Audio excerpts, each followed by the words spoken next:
5,000 చెక్కులు మిస్సింగ్ అట. సీఎంఆర్ఎఫ్లో భారీగా అవకతవకలు. అసెంబ్లీ ఎన్నికల ముందు సుమారు 10,000 చెక్కులు మంజూరు. లబ్ధిదారులకు అందనివి 5,000.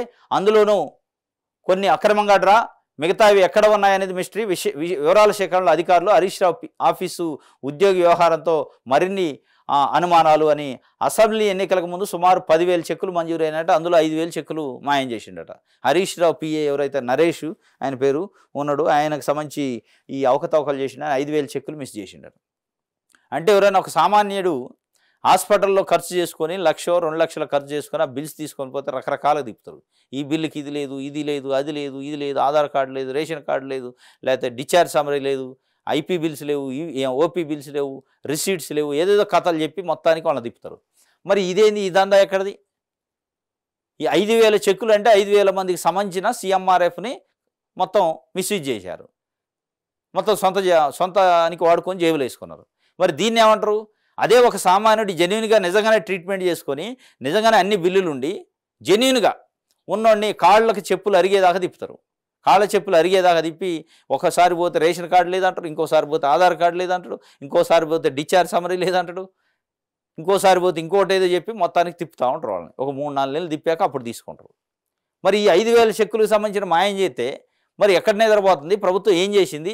ఈ సీఎంఆర్ఎఫ్ చెక్కుల్లోనే 5,000 చెక్కులు మాయమైతే మరి ప్రభుత్వంలో నడిపిన అనేక వ్యవహారాల మీద, అనేక వ్యవహారాలలో ఎంత అవినీతి జరిగి ఉంటుంది అనేది ఇవాళ తెలంగాణ ప్రజలకు పెద్ద ఎత్తున అనుమానం వస్తుంది.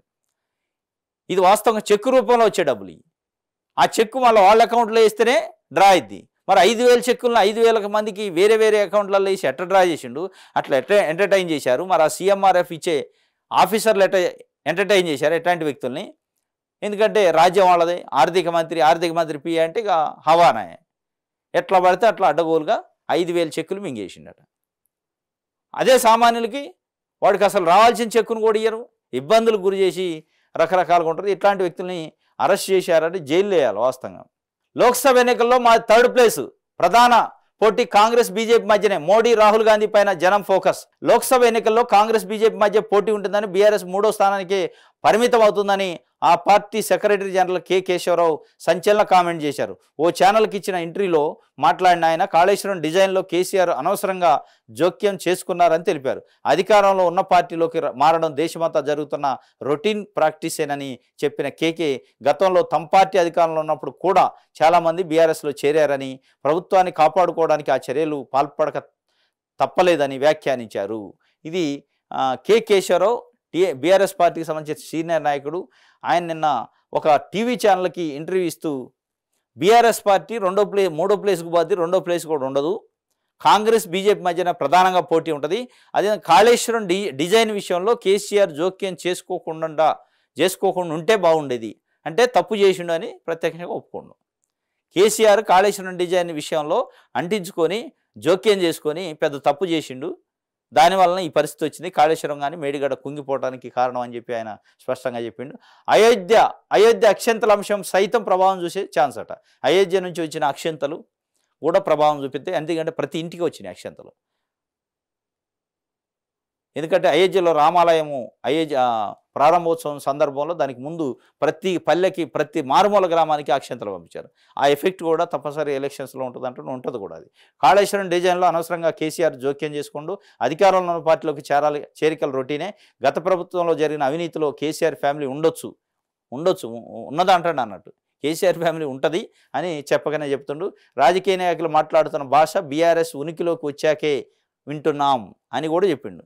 రాజకీయ నాయకులు గతంలో కాస్త విలువలతో కూడిన మాట్లాడేది, రాజకీయంగా విమర్శించుకునే తప్ప వ్యక్తిగతమైన కుటుంబపరమైన విమర్శలు ఉండే కాదు. బీఆర్ఎస్ పార్టీ వచ్చాక ఆ భాష మీద నియంత్రణ పోయింది, అడ్డగోలుగా మాట్లాడుతున్నారు అని చెప్పి ఆ భాష మీద నియంత్రణతో పాటు పార్టీ కట్టుబాట్లు కూడా పోయింది బీఆర్ఎస్ పార్టీ వచ్చిన తర్వాత. నేను పలానా పార్టీలో గెలిచినా పలానా పార్టీకి ఓటేశారు జనం కాబట్టి వాళ్ళ మాట దక్కించాలి, నిలబడాలని ఎవ్వడూ లేడు. పార్టీ విలువ కూడా లేదు. భాష మీద ఎట్లయితే పట్టు లేదో, భాష మీద నియంత్రణ లేదో, పార్టీ మీద నియంత్రణ లేదు, పార్టీ విలువలు కూడా పోయినాయి. అది కూడా ఉంది వాస్తవంగా.